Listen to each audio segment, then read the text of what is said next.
Merci beaucoup. Je suis vraiment content d'être ici ce soir. Non, mais c'est vrai, c'est toujours un bonheur de venir ici. En plus d'avoir un micro et de pouvoir parler. Bon, j'arrête de déconner. Vous avez remarqué que ce qu'on appelait avant les logiciels informatiques, le numérique, qui étaient confinés dans les ordinateurs et dans les téléphones, est en train de sortir. Il est aujourd'hui vraiment partout, dans les avions, dans les voitures, peu importe dans quel objet, il y est. Et on est en train de parler de ce qu'on, de façon anglaise, on appelle l'Internet des objets, IoT, Internet of Things. Ça veut dire finalement que les logiciels pilotent de plus en plus les atomes, les bits, les bits des logiciels, ils pilotent les atomes de notre corps et de notre vie. Donc il y a quelques petites surprises. Venez, moi, tout à l'heure, demander l'histoire du tracteur connecté aux États-Unis qui coûte 300 000 $, mais comme il y a des logiciels propriétaires dessus, ils ne peuvent même pas le réparer. Sans...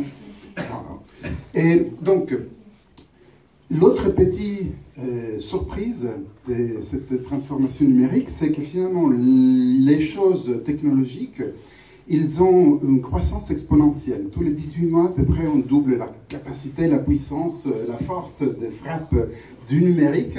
Est-ce que nos cerveaux ils suivent cette ligne exponentielle? Pas tout à fait. Mais quel est le moyen de répondre à cette croissance exponentielle de la technologie vis-à-vis de notre simple cerveau humain, tout simple? C'est de nous réunir. Si on se réunit tous, on arrive aussi à avoir une croissance exponentielle. Et c'est nécessaire de le faire afin de faire bien la transition numérique. Parce que si on la pilote pas, si on la gère pas, on va se faire bouffer tout simplement.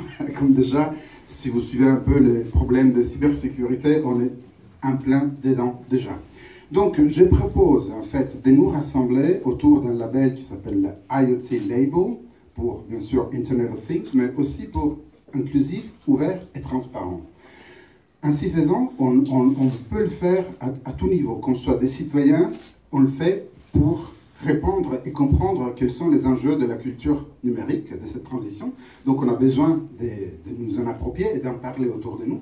Si on est des entreprises, c'est afin d'avoir les bonnes pratiques pour développer avec des protocoles libres, des logiciels libres, des mesures de sécurité non sécuritaires, ce qui sont les solutions informatiques et numériques qu'on met sur la route autour de nous, afin d'essayer de tirer les bienfaits, parce qu'il y a énormément de bienfaits de cette transition numérique, qui peuvent être absolument fantastiques si on le fait ensemble.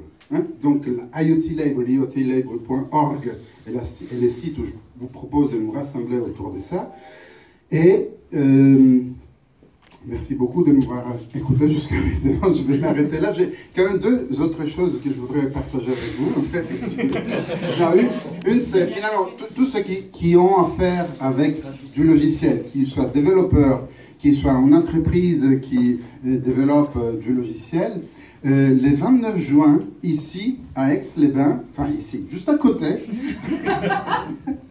à Aix-les-Bains, il y aura une conférence incroyable, une conférence d'un produit qui est développé entre Chambéry et Grenoble qui s'appelle Tulip.